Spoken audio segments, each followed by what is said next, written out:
तो दोस्तों, आप लोगों ने पिछले वीडियो में देखा और पढ़ा कि सिंधु घाटी सभ्यता समाप्त होने के बाद 200 साल बाद यानी कि 1500 ईसा पूर्व में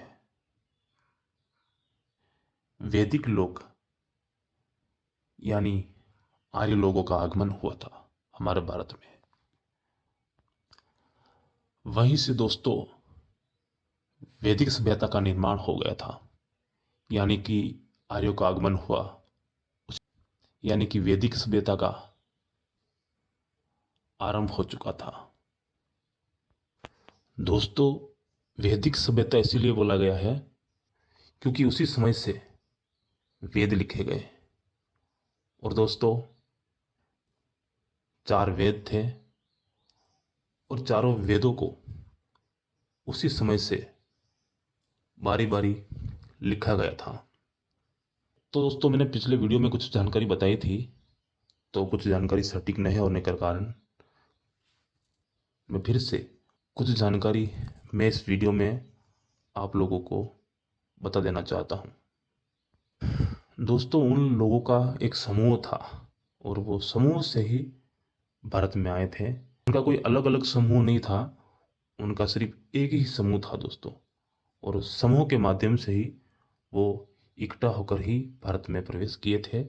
और आप लोगों को मैं बता देता हूँ कि आर्यों का निवास स्थान कहाँ कहाँ पर है, वो कहाँ कहाँ से एकजुट होकर भारत में प्रवेश किए थे।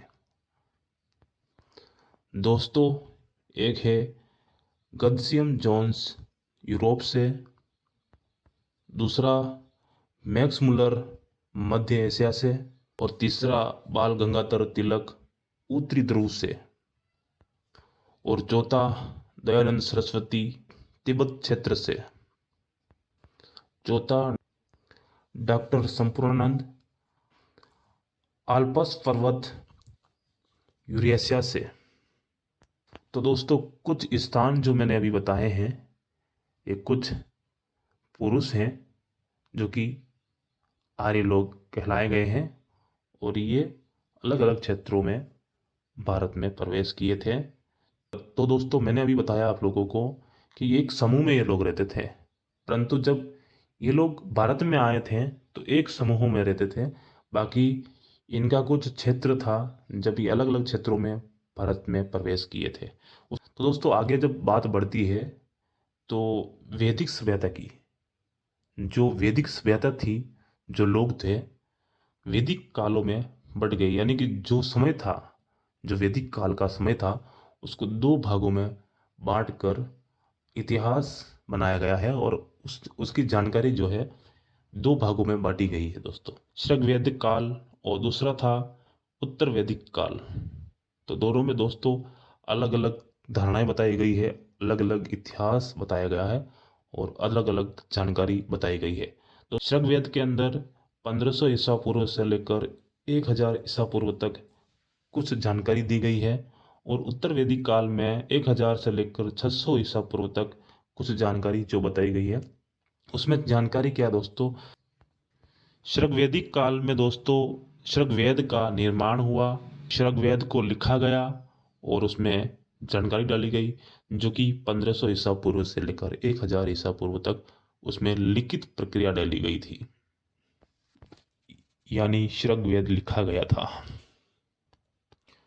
और दूसरा उत्तर वैदिक काल में 1000 ईसा पूर्व से लेकर 600 ईसा पूर्व तक सामवेद, यजुर्वेद और अथर्ववेद तीनों को लिखा गया।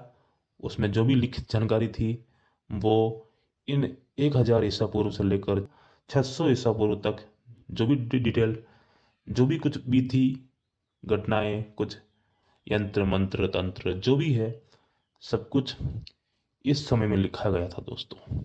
तो आगे बढ़ते हैं और आगे कुछ जानकारी आप लोगों तक पहुंचाते हैं।